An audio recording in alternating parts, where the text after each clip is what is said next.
से जो भी अश्योरेंस आया था डिपॉजिटर्स को, ये भी कहा गया कि इन्हें फाइनेंशियल स्थिति ठीक है। शुरुआत तो अच्छी की लेकिन उसको सस्टेन नहीं कर पाया, बहुत मुश्किल आधे % के गेंस पर बंद हुआ। एक काम करते हैं, अशोक हिंदुजा के कुछ कमेंट्स हैं, पहले उसको सुनते हैं। उन्होंने ये कहा है कि ये समय ठीक है, बैंक में अगर और हिस्सेदारी बढ़ाना है तो ये टाइम ठीक है। एक बार उनके कमेंट सुनते हैं, फिर आपसे राय लेंगे। So where do we stand on Reserve Bank of India's approval on increasing stake from 15 to 26%? Last we heard that you are ready to put in capital, but what is the last communication which has happened? I told that all communication responses have been given. It is now left to the regulator when and how they will give us the approval. 100%, 100%. If this is the time at this price, we would like to. Why me? Any shareholder will see the book value, see the net worth. At this value, these are, panic situations. When there is a panic situation, everybody gets worried and scared.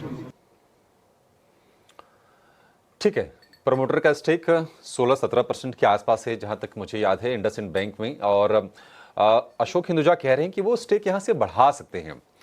Rahul ji, आप जरा बताइए, IndusInd bank में ये जो promoter की तरफ से जो कमिटमेंट दिख रहा है, आपको इस पर कितना ट्रस्ट है और बैंक की सेहत आपको कैसी दिख रही है? जो फॉल हुआ है, स्टीप फॉल हायर लेवल से, क्या ये आपको लगता है कि एक अपॉर्चुनिटी बन सकती है या फिर अभी थोड़ा संभल के ही कोई व्यू बनाना है इस पर?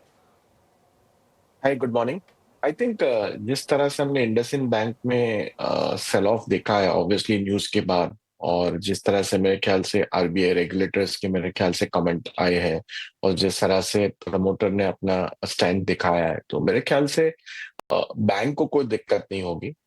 रही इन्वेस्टर्स को कि आप बोल रहे हो कि यहाँ से पैसा तुरंत बनेगा, the answer is I don't know, because मुझे लग रहा है कि स्टिल मेरे ख्याल से लार्ज इन्वेस्टर्स या आप इंस्टीट्यूशनल इन्वेस्टर्स जो हैं, मेरे ख्याल से एक आध 2 क्वार्टर देखेंगे, ये क्वार्टर के नतीजे देखेंगे, क्या कमेंट्री आती है, मैनेजमेंट का आउटलुक देखेंगे, और उसके बाद वाले क्वार्टर में मेरे ख्याल से व्हाट दे से एंड व्हाट दे डिलीवर वो देखेंगे। उसके बाद मेरे ख्याल से मोमेंटम या कुछ भी पिकअप हो सकता है।